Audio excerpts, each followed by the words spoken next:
What happens in John 4 is that woman had some ideas about Jesus' identity, why he was talking to her, what he wanted from her, because he spoke in a way that was very inappropriate in that society, in that time, for a male to speak to a female, especially for a Jewish male to speak to a Samaritan female. And so she was doing something else. She was also trying to hide her true identity from him.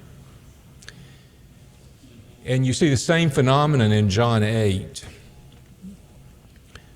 The Jewish leaders in John 8, they believe they know who he is. And they believe they know who they were.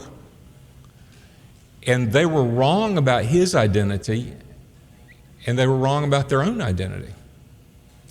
So they were doing two things in John 8. They were boasting and they were accusing. And the exchange goes back and forth. And I said last week that there's no stronger exchange in terms of Jesus' condemnation and identification of his enemies, and his enemies' condemnation and identification of him.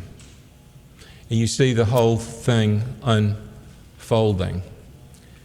And Jesus is revealing in John 8 that their true spiritual father is the devil.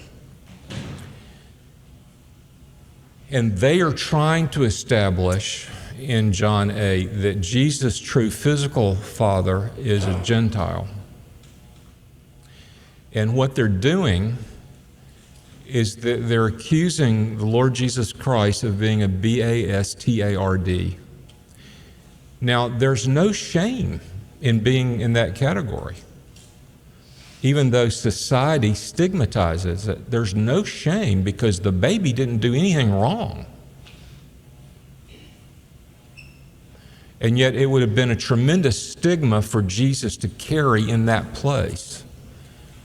And you know, we can study the Bible all our lives and actually miss what's happening in John 8, which is one of the most important chapters in the Bible.